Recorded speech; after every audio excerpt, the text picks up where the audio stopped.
Europe's most powerful leader is losing political strength and could face defeat in the elections later this year. Huge crowds have flooded into the streets to protest against her refugee policy. And a new anti-immigrant political party is surging in popularity, echoing the US president. The system is rigged, yes. Drain the swamp. How did the German chancellor get into this mess? It all started 18 months ago.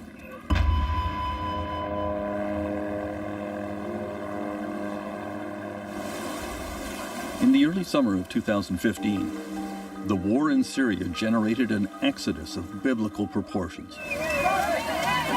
Hundreds of thousands of refugees flooded across the Aegean Sea to Greece and began walking to Central Europe. Many said they were headed to Europe's richest country, Germany, where some even had relatives.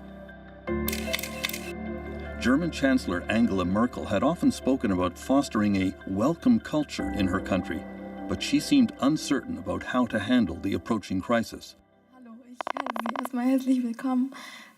She appeared on a town hall TV program about immigration and encountered a young Palestinian girl whose family had not yet been accepted as refugees to Germany. Ich weiß nicht, wie meine Zukunft aussieht, solange ich nicht wirklich weiß, dass ich hier bleiben kann. At first, Merkel took a hard line about Germany not having room for all refugees. Du bist ja ein unheimlich sympathischer Mensch, aber du weißt auch, in den palästinensischen Flüchtlingslagern im Libanon gibt es noch Tausende und Tausende. Und wenn wir jetzt sagen, ihr könnt alle kommen und ihr könnt alle aus Afrika kommen und ihr könnt alle kommen, das können wir auch nicht schaffen. Then she was clearly moved when the girl started to cry. Oh, komm. The chancellor was obviously torn by her conflicting instincts and responsibilities.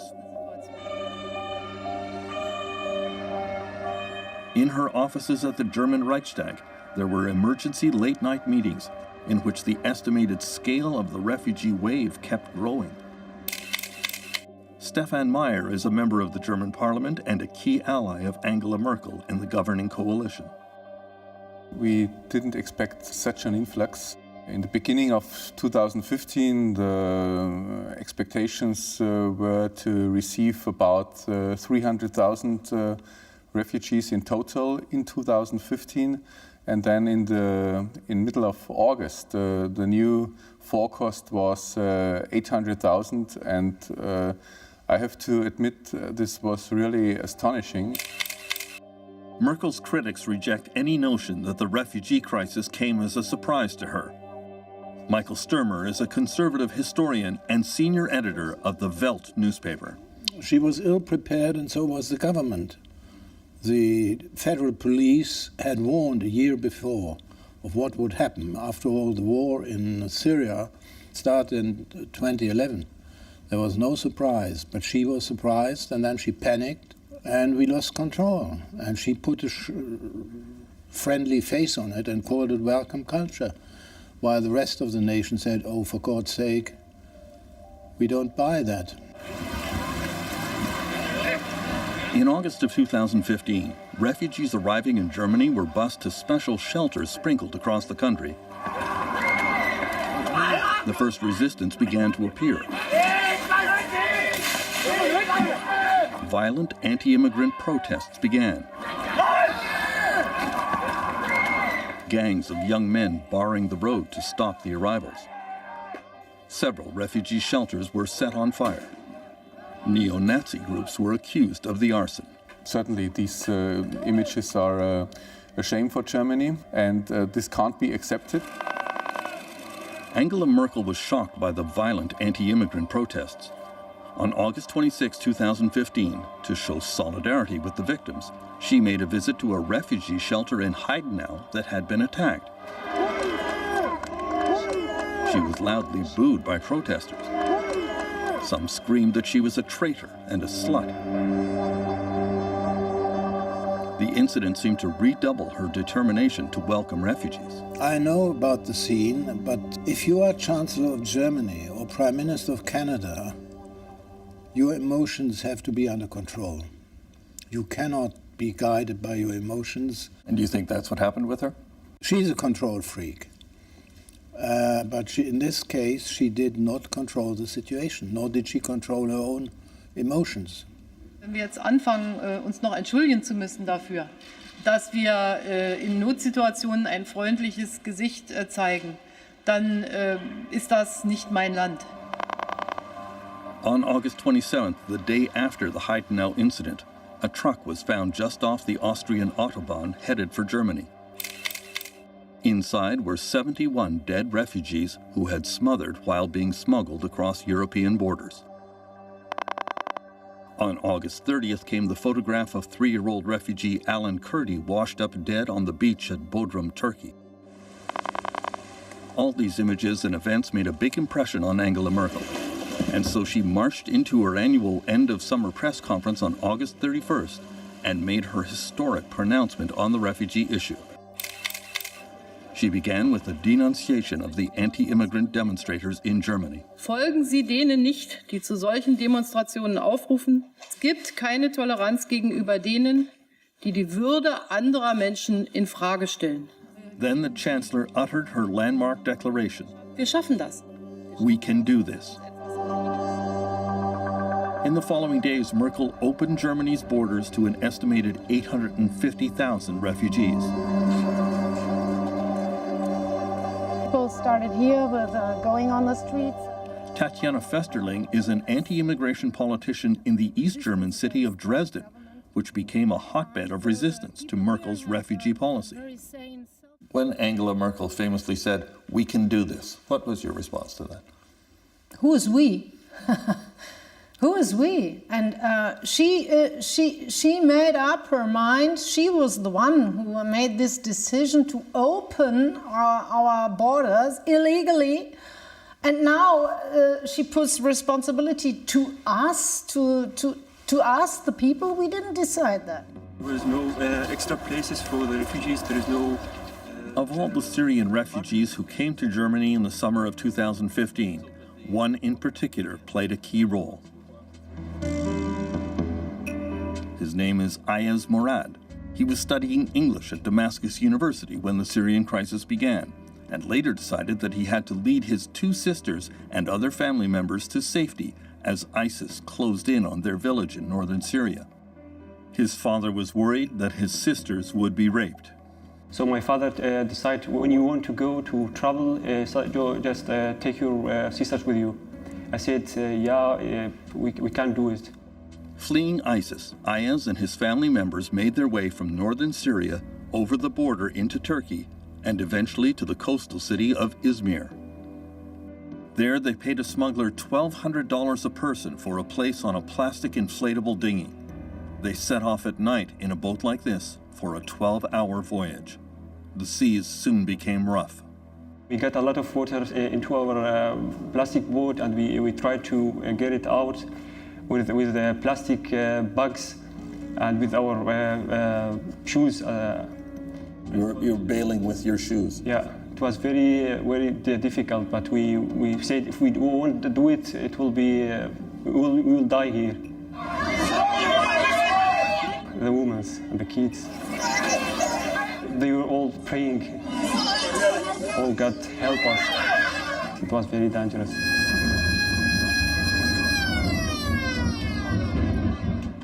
When the sinking boat finally came close to the Greek coast, they were saved by the Coast Guard.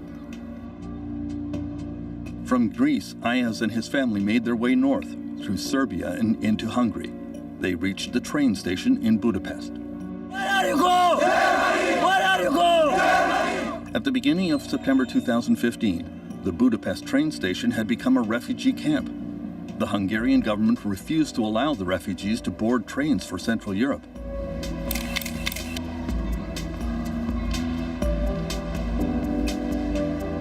Desperate migrants piled up on the train platforms.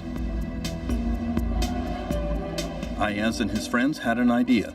If there were no trains, they could just walk the 90 kilometers to the Austrian border. Ayaz got hold of a loudspeaker and convinced many people to join them. We told them there is no trains to go to Austria or Germany. We should do something else. We can go and walk together. Nobody can stop us. Next day, we just collect all the people. 4,000 people, women, kids are all walking.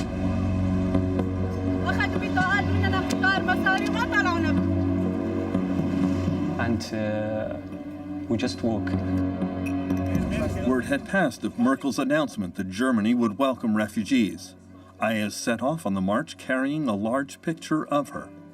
She is now like my mother here, because the mother should do something in order to help her kids to carry them, and she forget about herself. And she did the same.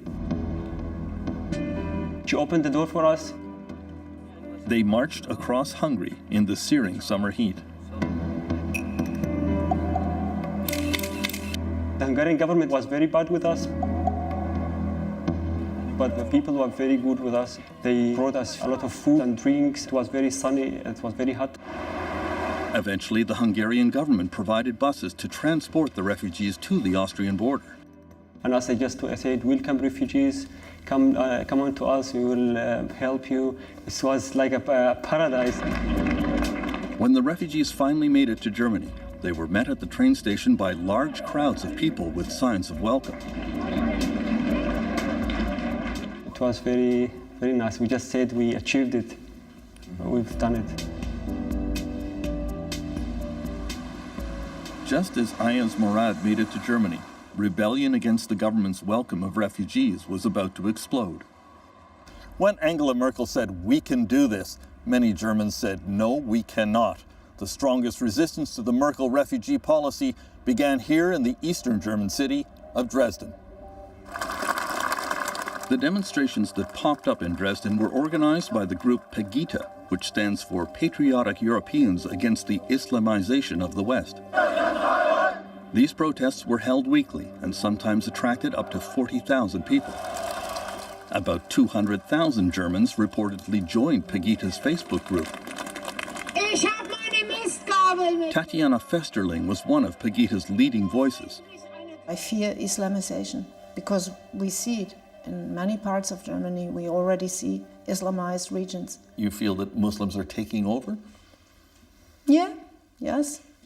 Because we are so weak and they are so strong and they are so violent and we are the thinkers and we are arguing and we are the logical, the more rational type, and they're acting. I think a lot of people would listen to this interview and think she is racist and xenophobic and proud of it. Yeah, I don't care. I don't care if this is racism in the opinion of some green or leftist or of these Soros or I don't know, no border, no nation ideologists, then I don't care. The Pegida movement has been mostly confined to the former East Germany, which historically has had very few immigrants. The region has also struggled economically in the 26 years since German reunification. Now, Pegida supporters have flooded into a new anti-immigrant political party, Alternative for Germany. The party's charismatic leader is Frauke Petry, a former East German chemist who did her postgraduate work in Britain. In the last midterm election, the party astonished political observers by making strong gains, even in Angela Merkel's home constituency. In a controversial interview when the German crisis broke out in 2015, Frauke Petry insisted that German border guards should be allowed to use their weapons to stop migrants from illegally crossing into the country. When you talk about German border guards using weapons against refugees, are you trying to send them some kind of message? Don't come here, you may be shot? What was the purpose of that? If you read the interview that I gave, I was asked about possibilities to secure the German border, and I cited a German law that, as ultima ratio, also allows the use of weapons. Nothing more I did, and media created a scandal from it. If it's not possible in a democratic society to cite the laws that exist, then I think we do have a problem. Are you appealing to the same kind of xenophobic people that we saw supporting Pegida? Well, what do you mean by xenophobic? Well, that they hate foreigners. They don't like foreigners. Well, They're protesting against foreigners. Why do you think we do that? You say there should be no minarets. There should be no Sharia law or Muslim veiled women. But now you talk about Islam. Now you don't talk about foreigners. So what are we talking about? Well, now I'm talking about Muslims, and I guess I worry that you are encouraging Islamophobia. Do you reject that? Well, how come you think that? When we talk about religion, we think we should openly discuss openly the differences and the problems connected to that. There's nothing xenophobic about it, and I think AfD contributed very valuable material to this discussion, and we will have to have this discussion in Germany because we have serious integration problems connected to religious background. Please raise your... When we come back, Alternative for Germany gets a boost from the election of Donald Trump. Ayaz Murad and his family have now been accepted as refugees to Germany. Wir werden sehen, ob sie alle recht hatten. Amadius setzte sich erst Ayaz has had 16 months of language lessons. durch nach dem Rundfunk. He says he now speaks German better than he speaks English. Ja, gut, danke. Bis dahin erstmal. Okay. Und wenn es nicht funktionieren sollte, He attends special job fairs for refugees at which major German companies are recruiting new workers. Nicht weiter studieren. He is hoping to find a job in the information technology sector. Und dann bin ich jetzt in Deutschland gekommen. But several major events have set back the cause of refugees in Germany. First, there were the New Year's Eve sexual attacks on women during celebrations in Cologne and several other German cities. Those arrested were mostly North African immigrants who have been in Europe for years. But recent refugees were widely blamed. Then came the terrorist attack on the Berlin Christmas market. Again, the man responsible was a Tunisian who had been in Europe for years. But again, the incident was blamed on Angela Merkel's refugee policy. The Alternative for Germany referred to the Berlin victims as Merkel's dead and claimed that refugees were bringing ISIS-sponsored terrorism. They told us that we are the terrorists, but actually I'm a victim of ISIS. I'm a normal person. I just want a safe place to live, to study, to sleep. Yeah. Another boost for the anti-Muslim Alternative for Germany came with the election of Donald Trump in the United States. So yes, we see, at least in rough pictures, what happened, and we see that many of the reasons why people voted for Trump find the parallel in Europe. Has the Trump victory had a significant impact in European politics? Certainly. It becomes acceptable. What is acceptable in society has changed. You're saying the threshold has been lowered? The threshold of brutal language, of hatred, open hatred, has been lowered, absolutely. And that has an effect here? Well, if it happens in America, it can easily happen here. German opinion polls show a decline in popularity for Angela Merkel, while the populist Alternative for Germany party is gaining ground quickly and will likely have a strong representation in the next parliament, about 20% of the seats. In January, all the right-wing European anti-immigrant parties met in Koblenz, Germany. They all paid tribute to the election of Donald Trump, and they now feel the tide of history is on their side. Terence McKenna, CBC News.